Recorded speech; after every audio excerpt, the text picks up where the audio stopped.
Hello, my team friend. Previously, I introduced the 反戳. Now I'm going to introduce the opposite, which is called previously the 回戳. Now I'm going to introduce the opposite, called 反注. While the 回戳is you go in order to go, up to the designated position, you first go down. While 反注 is the opposite. It is, when you are going to do 注, that is going down, you first go up, right? So, so what is 注? All right, we know 注. We use an example, right? So, 明时勾五, 明 ring finger 10th way, go 5th string. All right, so if we do 注, it is, right? So what is 反注? Say, previously your hand position is on the same way or at a lower position. So in order to do 注, you have to go up, right? So let's say that we previously on the 10th way as well, on 4th way. So that's called a 反注, right?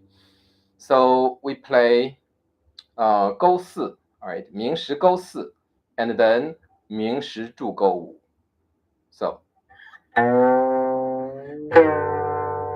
So in order to from the 明时勾四 to play, in order to play 明时注勾五, you have no option but to slide up and then go down. When you slide up, again, there is a tail going up and then returning it. Right?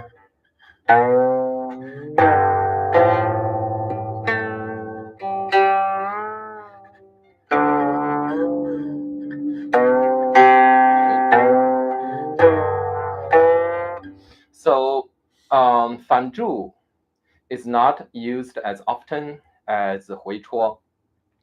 But in some archaic scores, some guqin music with great antiquity, for example, in Yangchun, the Sunny Spring, or Guanglingsan, and so these scores sometimes has 反注, but unlike 回戳, which is used ubiquitously in Meian school, 反注is only used occasionally, right? So it's not used as often.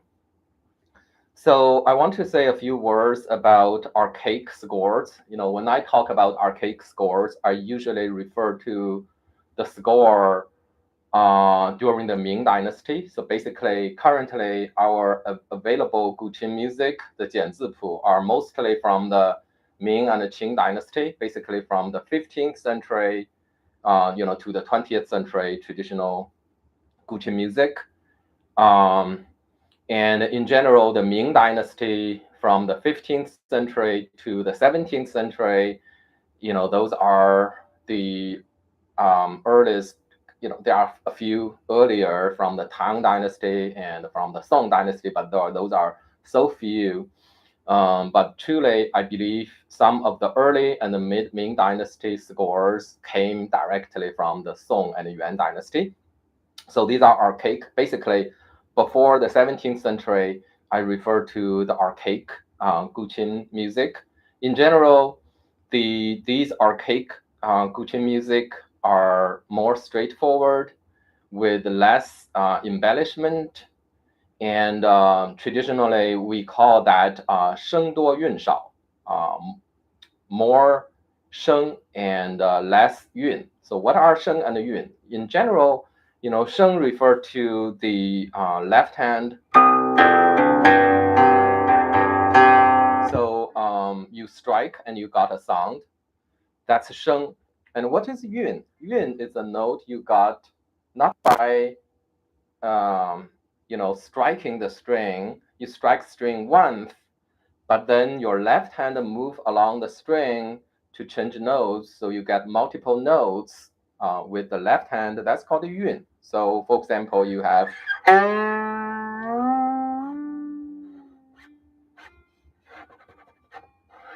so all those notes in between. So these notes are called 韵.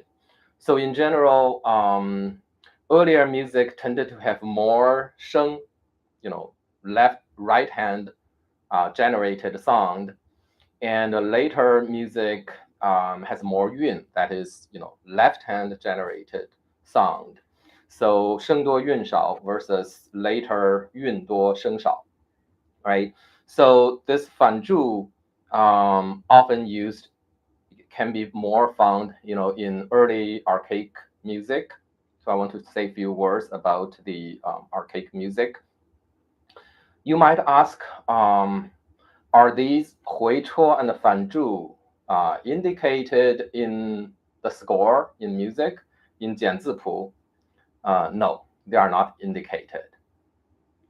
There wasn't even terms of 回戳 and 反注.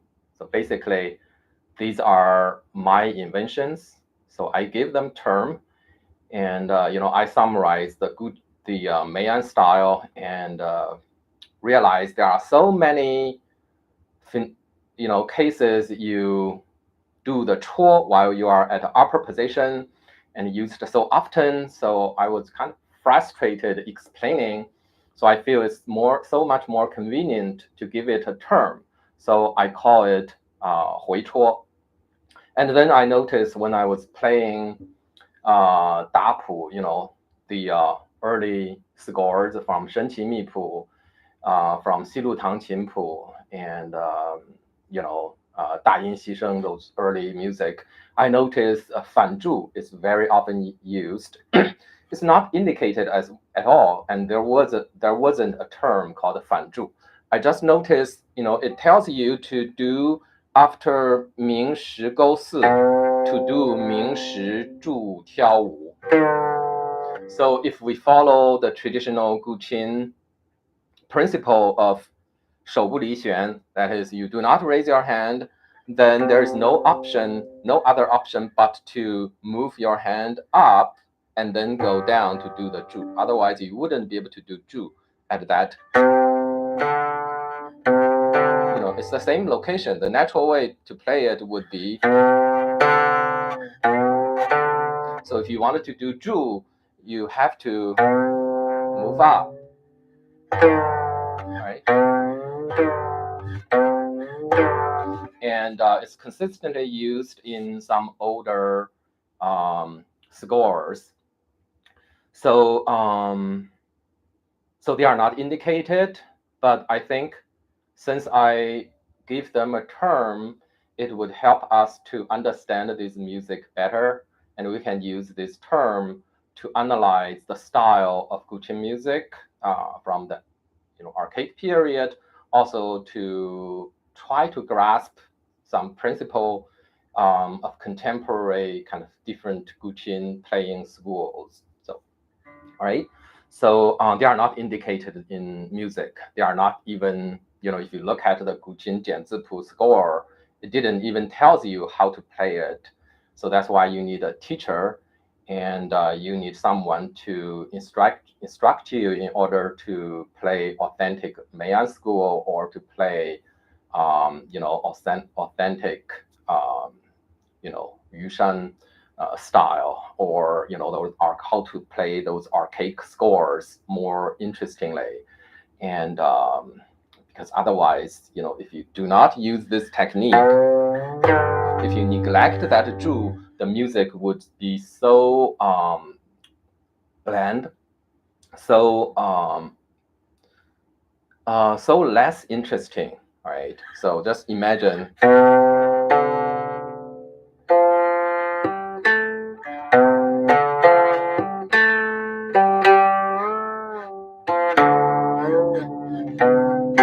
So it's not as good as.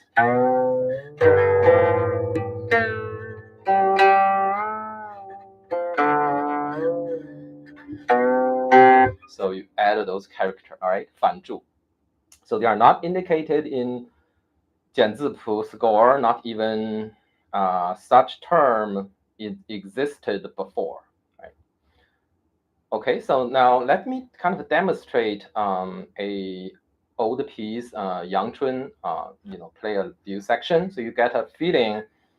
So basically, the previously when I demonstrate 回戳, it is kind of recent, right? Meian school was recent. Meian school was formed in the early 20th century, so it's kind of more recent, represent the 运多声少, more kind of left-hand generated interest in sound. But Yangchun represent the archaic guqin music, which has more right-hand generated sound and music interest. But occasionally there are Fanzhu, and I will play a few sections first, and then I will explain where the Fanzhu appear.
All right, so so this piece is very, very long, and so I'm playing just maybe the first third, right, 1/3 of the piece from the beginning. So I hope you notice the difference between these old scores. It's quite ingenious. This I like Yang Chun a lot, and it does not have that many kind of left-hand embellishment, sliding, but it just has enough to make it interest. And most of the sound are generated by the right hand. So you might notice the beginning very different. I just put my left hand here, not touching the string at all, and it's all just open string. And by the way, early music tended to use P a lot, use the thumb a lot. So to some extent, later music since the Qing dynasty and 19th and 20th century, right hand technique was reduced to using primarily the gou and the tiao, middle finger, and the index finger. But if you look at older scores, it used the thumb finger a lot, and it also used da zhai a lot. That kind of index finger right hand a lot. So the beginning, you feel antique, flavor of the music.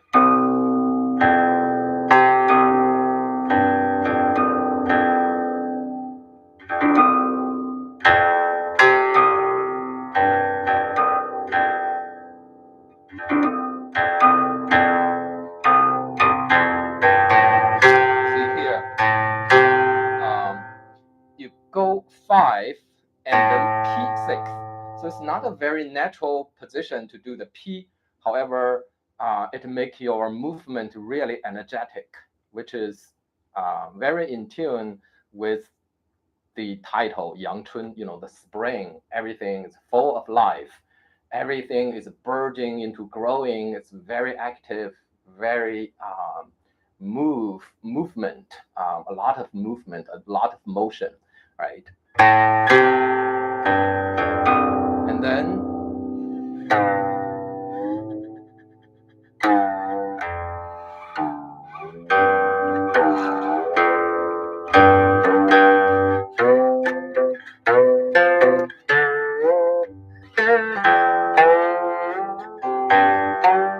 right, so it's very active. So where the Fanzhu came here, I hope you have noticed that, but it's not as many as the Hui Chuo in Changmen Yuan, right? In this section. So here there are two Fanzhu. First is on the 5th string, another is on the 6th string. So it tells you to go 4 on 10th hui and then 注 go 5 on the 5th hui. So you have to move up to do the Fanzhu, right? So yan on the 6th string, 9th hui, but then it tells you to do the same location, same 9th hui on the 7th string using 注. So you have no other choice but to do the Fanzhu. That is, you have to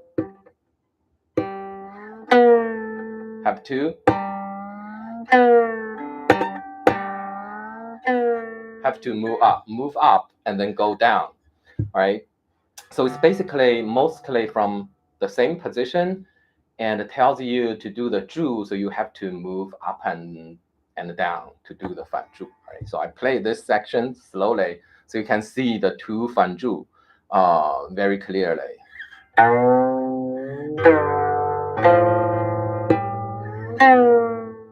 Right? So Fanzhu,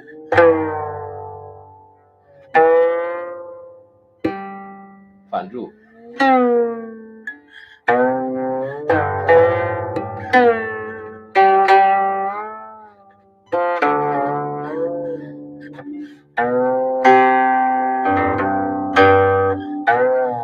Again.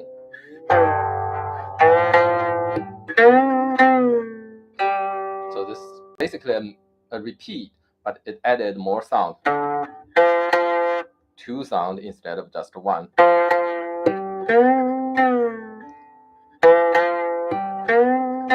So here it's not 反柱 anymore. Here it's 分开, right?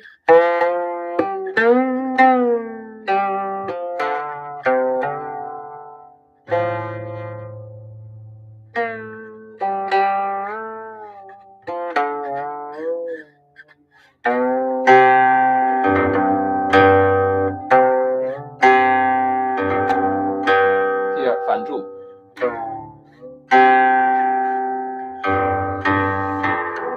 Right? So here again.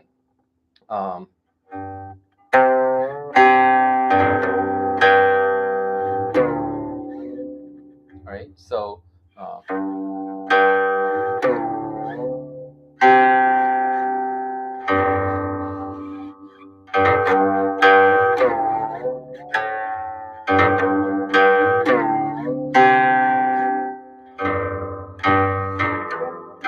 and then next section is harmonic, which I'm not going to play because there's no possibility for 反柱. And then next section.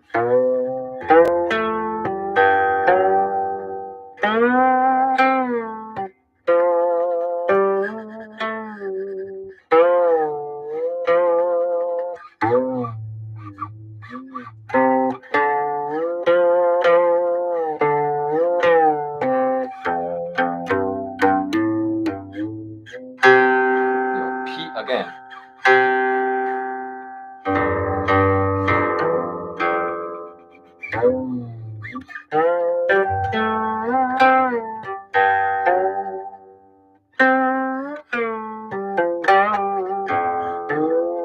So these, it's not 反柱, but this is so interesting, and you have to follow the score, what it tells you to do. 勾明7 6勾4 and 大7 6跳5进负 and then it's a now. Okay.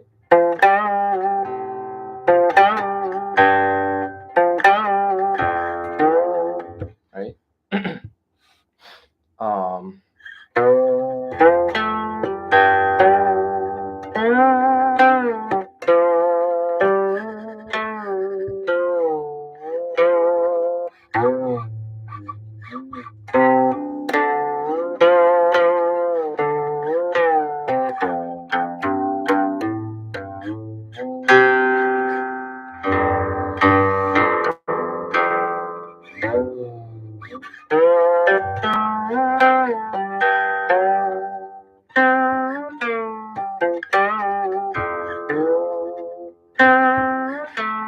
So here another 反柱, right?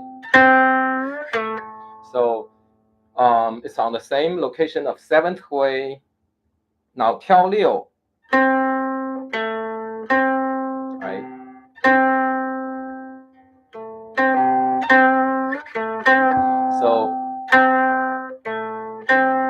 So if you just play like this, it's not very interesting, kind of boring. And but then it tells you to do the 柱 on the 9th 徽, and you must, since they are on the same location, you have to move first up and then in order to do the 柱, and that generate those sounds. So I think that's the interesting of guqin music and the beauty of 简字谱 score. So there are a lot of notes, a lot of interesting sound that you can't really see on the score. You can't see on the score. It's not like staff notation. You can see everything, every note. Is indicated the height. But here, those notes are not indicated, but you must play it because your hand must move in a certain way, and it will generate those interesting link, right? So in order to do zhu, you must move up, right?